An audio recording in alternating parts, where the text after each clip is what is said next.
টেলিভিশনের সকল দর্শক বন্ধুদের শুভেচ্ছা, ভালোবাসা, প্রীতি, নমস্কার, সালাম জানিয়ে আরম্ভ করছি আজকের আমার লেখা ঐতিহাসিক গবেষণাধর্মী মনস্তাত্ত্বিক উপন্যাস শিলাবতী চরের বৃত্তান্ত। আজ একাদশ পর্ব। উপন্যাস পাঠ করার প্রাক মুহূর্তে দর্শকদের তার সূত্র ধরে দিতে খুব অল্প কথা বলে নিচ্ছি। কাছাড়ের শেষ রাজা গোবিন্দচন্দ্র নারায়ণ তার জ্যেষ্ঠ ভ্রাতার মৃত্যুর পর 1813 খ্রিস্টাব্দে কাছাড়ের সিংহাসনে বসেন। তার বহু বৈচিত্র্যময় জীবন, তার জ্যেষ্ঠ ভ্রাতার বিধবা পত্নী ইন্দুপ্রভাকে বিবাহ করেন। এই নিয়ে নানা গুঞ্জন ছিল। তার জ্যেষ্ঠ ভ্রাতার পত্নীর সঙ্গে তার আগেই বৈধ প্রণয় ছিল। এই বিয়ের তৎসময়ের কাছাড়ের অভিজাত শ্রেণী মেনে নিতে পারেননি। তাই অনেক আমাত্য ও রাজনবর্গ ইন্দুপ্রভা ও গোবিন্দনারায়ণের এই বিয়ে নিয়ে শত্রুতে পরিণত হয়। কাছাড় ইন্দুপ্রভা ছিলেন মণিপুর রাজ মধু সিংয়ের কন্যা।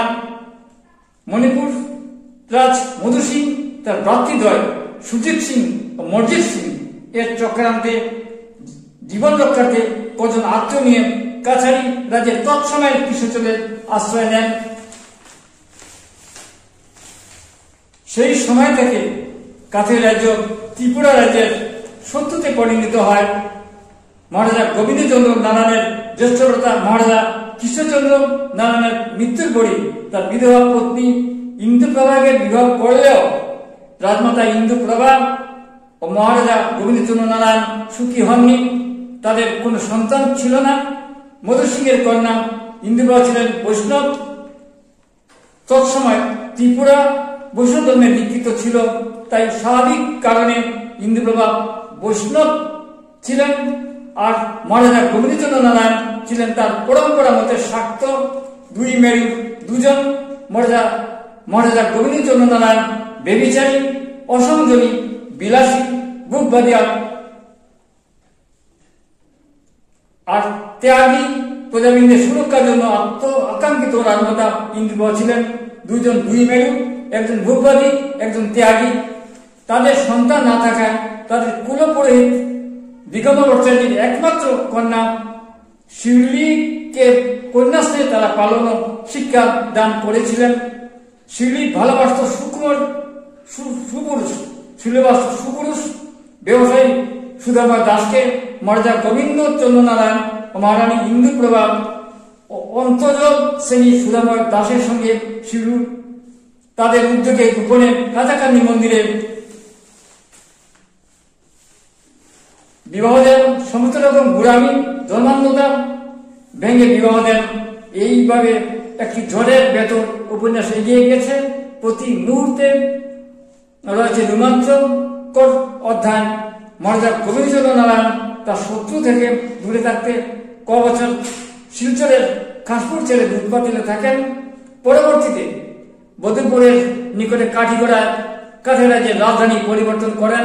সেইখানে গুপ্ত ঘাতকের হাতে 1830 খ্রিস্টাব্দে নিহত হন। রোমাঞ্চকর গোবিন্দচন্দ্রের জীবন ও শেষ অধ্যায়।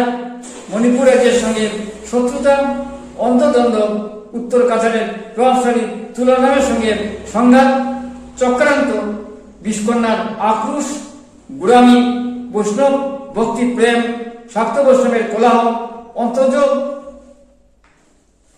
প্রথা ভেঙে গোবিন্দচন্দ্র নারায়ণ অভিজাত দিগম্বর ভট্টাচার্যের কন্যার সঙ্গে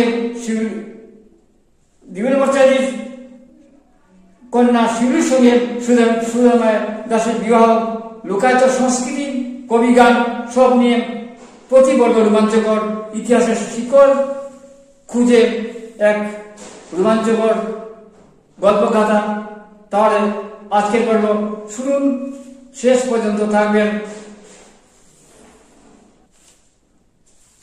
সুধাময় দাস দেখতে ভালো, পড়াশোনা তুলে করেছে, মাটির ঘোড়া ইত্যাদি মৃৎশিল্পের দোকানটি ভালো চলছে। তার মায়ের কাঁথা শিল্পগুলো বিদেশি বণিকরা এসে কিনে নিয়ে যায়। এই নিয়ে তাদের বাড়তি আয়ও আছে, বলা যায় খুবই স্বচ্ছ। তাদের ধান জমি রয়েছে, গোয়াল গড়ের কয়েকটি গাভী বাছুর রয়েছে, যেসব আম কাঁঠালের বড় বাড়ি ও মাছে বড় দিঘি আছে, হাঁস গরু কবুতর জমজমাট, দুচালায় টিনের চালার দুটো ঘর, স্বপ্নে পূর্ণ এক গৃহস্থালী সংসার। খারাপ না। সুদামার চরিত্র খুব ভালো, চরিত্রবান, গানও ভালো গায়। তাকে তিনি তুলে পড়িয়েছেন, তার সবকে জানেন তিনি। দিগম্বর বসে এই কথা ভাবছিলেন তার বাড়িতে আসতে আসতে। বিয়ে তো দেওয়া যায় শিউলির সঙ্গে, কিন্তু সমাজ কাছের দণ্ডবিধি আইনে বিধান নেই।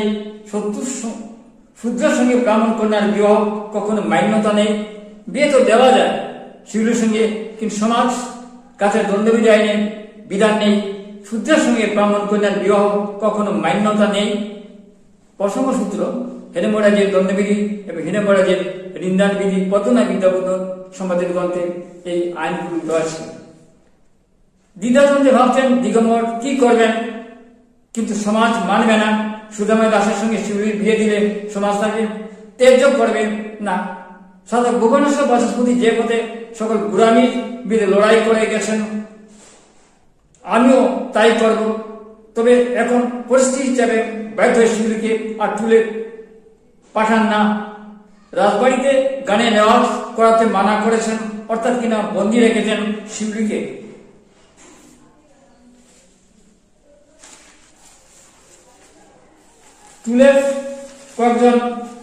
তুলের কয়েকজন সমানন্দ ন্যায়রত্ন, মুকুন্দরাম ন্যায়রত্ন, শান্তনী বেদান্ত পণ্ডিত সবাই দিগম্বর ভট্টাচার্যের কাছে এসেছিল।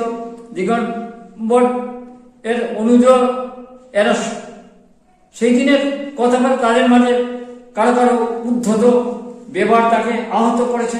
তারা চাইছে এই সুযোগে দিগম্বরকে সমাজের কাছে খুবই ছোট করতে, এবং একটা সুযোগও পেয়েছে এরা। তুলের কয়েকজন সমানন্দ ন্যায়রত্ন, মুকুন্দরাম ন্যায়রত্ন, শান্তনু বেদান্ত পণ্ডিত সবাই দিগম্বর ভট্টাচার্যের কাছে এসেছিল। দিগম্বর এর অনুযায়ীরা সেই দিনের কথাবার্তা তাদের মাঝে কারো কারো উদ্ধত ব্যবহার তাকে আহত করেছে। তারা চাইছে এই সুযোগে দিগম্বরকে সমাজের কাছে খুব ছোট করতে, এবং একটা সুযোগও পেয়েছে ওরা। কিন্তু তাদের কথার গুরুত্ব দেননি দিগম্বর। তিনি স্পষ্ট ভাষায় জানিয়ে দিয়েছেন শান্তনু বেদান্ত পণ্ডিতদের কথা মতো শিউলি কোনো পাশ্চিত্য করাবেন না। উনি স্পষ্ট ভাষায় জানিয়ে দিয়েছেন শান্তনু বেদান্ত পণ্ডিতদের কথা মতো শিউলির কোনো পাশ্চিত্য করাবেন না তিনি। মুকুন্দ ন্যায়রত্ন বলল, আপনি বিপদতায় আমরা এই সমাধান করছি, কারণ এটা সামাজিক ব্যাপার। শিউলিকে পাশ্চিত্য করাতে হবে। সেই বিধিবদ্ধ ক্রিয়াকালে কিছু মুদ্রা, স্বর্ণালঙ্কার, বস্ত্র, 3টি দুধের গাভী, অবশ্যই এইসব দিতে হবে আমাদেরকে। এখানে শুনে দিগম্বর পণ্ডিতের মাথা সপ্তমে চলে গেল। চিৎকার করে বলেন, দূর এখান থেকে, লোভী পণ্ডিতদের দল, তুমি সমাজের কলঙ্ক। সুযোগ বুঝে খেমটা নাচ নাচছ, ছি, এখন বলতে পারেননি। এখানে শুনে দিগম্বর পণ্ডিতের মাথা সপ্তমে চলে গেল। চিৎকার করে বলেন, দূর এখান থেকে, লোভী পণ্ডিতের দল, তুমি সমাজের কলঙ্ক। সুযোগ বুঝে খেমটা নাচ নাচছ, ছি, এখন বলতে পারেনি। এইভাবে তিনি নবীকে তার টুলের স্কুল থেকে তাড়িয়েছিলেন। তিনি সেই টুলের ছাত্রের অভিভাবকদের কাছ থেকে উপটোকন চেয়ে নিতেন তারা।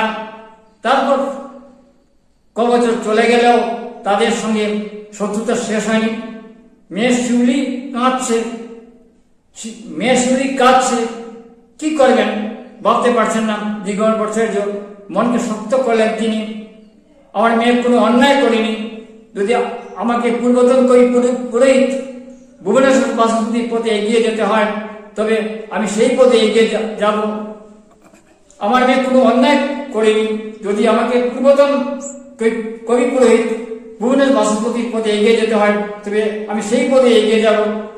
সবাই একটা বিধান দিয়েছে, শিউলি নাকি তার কৃতকর্মের জন্য প্রায়শ্চিত্ত করতে হবে। তারা বলছে যেখানে রেখার সাথে কোন সূত্রের বলার বিধান নেই, সেইখানে একজন নিম্নবর্গীয় যুবকের সঙ্গে ব্রাহ্মণ কন্যার বিবাহ আশ্রিত হতে হয়। সুদামার স্পর্ধা দেখে আমরা আশ্রিত হয়েছি, এই বলে শাস্ত্রে গেল ওরা। কাছারি দণ্ডবিধি মতে এর একটা বিহিত করতে হবে। দিগম্বর পণ্ডিত সারা রাত্রে ঘুমাননি, পায়চারি করতে করতে এইভাবে ভাবছিলেন। শিউলি সারা রাত কেঁদে কেঁদে সেও ঘুমায়নি, কেবল কাঁদছিল। না যা হবে, না যা হবে। তিনি তার স্ত্রীকে ডাকলেন, গিন্নি। তিনি তার স্ত্রীকে ডাকলেন, গিন্নি কি এত সকালে তুমি চিৎকার চেঁচামেচি করছো কেন? দিগম্বর পণ্ডিত কিছুক্ষণ চুপ থেকে তারপর স্ত্রীর দিকে তাকালেন। আমি শিউলির কান্না সহ্য করতে পারছি না। তার উত্তর দিগম্বর পণ্ডিত বলেন, আমিও।